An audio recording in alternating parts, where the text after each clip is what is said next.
Assalamualaikum warahmatullahi wabarakatuh. Perkenalkan, saya Nazwa Putri Hermawan dengan NPM 17030240049.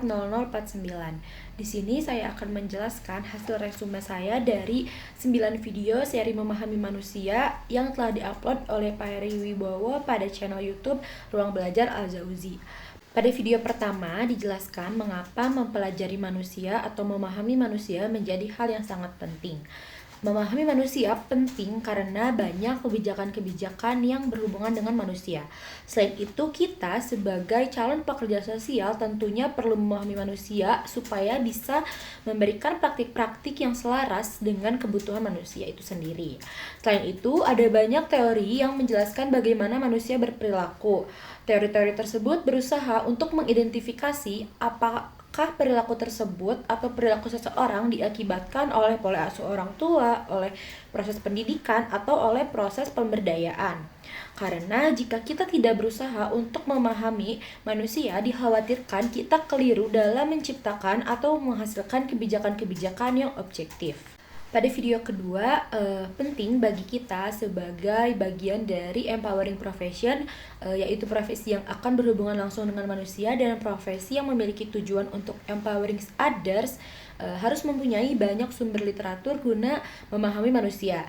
Di buku Psikologi Islam karya Fuad Nasari ada beberapa hal yang disoroti, yaitu bahwa secara umum teori-teori tentang manusia didominasi oleh pemikiran barat yang telah gagal mensejahterakan aspek moral dan spiritual manusia.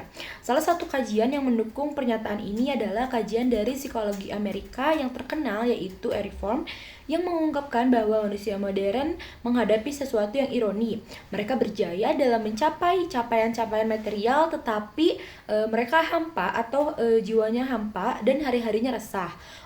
Pada video ketiga seri pemahaman manusia, memahami manusia dibutuhkan bagi mereka yang akan bergerak untuk pelayanan kemanusiaan. Untuk mereka yang akan melayani manusia lain membutuhkan wawasan tentang apa dan bagaimana manusia berperilaku. Sejumlah kritik muncul terhadap teori-teori yang menjelaskan manusia, terutama kecenderungannya untuk memahami realitas secara empiris. Hal ini masih perlu ditingkatkan karena realita dianggap sebagai sesuatu yang hanya ditangkap oleh indera manusia, sesuatu yang observable, sehingga sesuatu yang dianggap tidak observable tidak dijadikan bagian dari ilmu dan teori. Video selanjutnya, yaitu video keempat, menjelaskan bahwa ilmu adalah hal-hal yang dapat diamati. Namun khusus untuk ilmu memahami manusia, kita juga bicara tentang hal-hal yang dapat dipikirkan atau dapat dirasakan dan hal-hal yang tidak mampu dirasakan atau dipikirkan. Banyak teori yang terus berusaha untuk memahami manusia, tetapi masih banyak juga fenomena-fenomena yang belum bisa dijelaskan oleh ilmu itu sendiri. Misalnya, ada manusia yang kaya raya tapi jiwanya resah.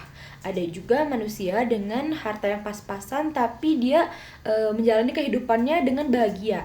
Beberapa hal ini tuh masih belum bisa dijelaskan oleh teori-teori tentang manusia yang ada selama ini. Oleh karena itu, terbuka kesempatan untuk terus mendalami hal-hal ihwal tentang manusia. Juga terbuka kesempatan untuk menghadirkan perspektif baru tentang manusia. Seri selanjutnya yaitu seri kelima, cara pandang atau keyakinan mewakili asumsi kita tentang alam dan kehidupan. Jadi cara pandang ini ibarat kacamata.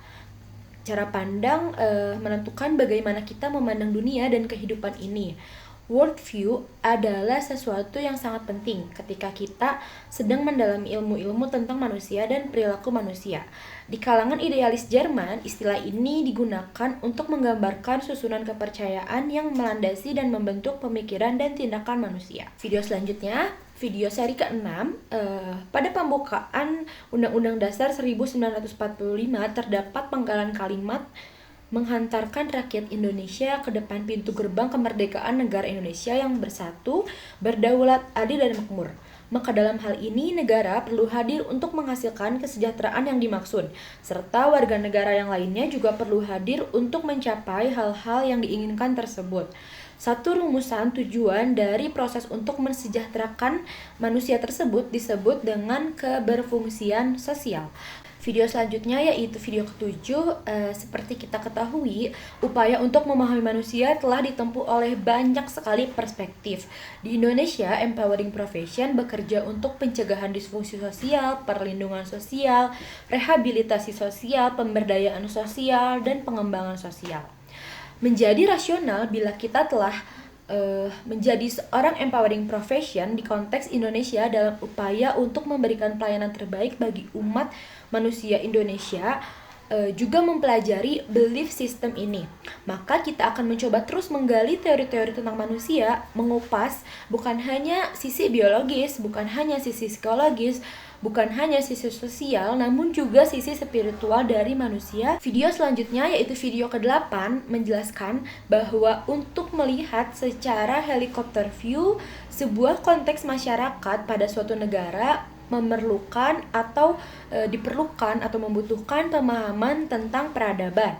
Peradaban adalah apa dan bagaimana manusia dalam satu konteks tempat, satu konteks masa. Menurut salah satu tokoh peradaban terkenal di dunia yang telah diakui oleh dunia, yaitu Dr. Malik Banabi, mengatakan bahwa peradaban adalah penjumlahan dari insan atau manusia, tanah, dan masa atau waktu. Menurut beliau, katalisator yang menyatukan peradaban dari ketiga unsur tadi adalah agama. Video yang terakhir yaitu video yang ke-9 menyebutkan salah satu ungkapan dari Profesor Dr. Muhammad Yasin yang menjelaskan bahwa fitrah adalah innately predisposed to know God and to do good. Maka fitrah adalah sesuatu yang terinstal dalam diri manusia untuk kemudian manusia tersebut mengenal penciptanya dan melakukan hal-hal yang baik. Sekian yang dapat saya sampaikan. Mohon maaf bila ada kekurangan. Billahi taufiq wal hidayah. Wassalamualaikum warahmatullahi wabarakatuh.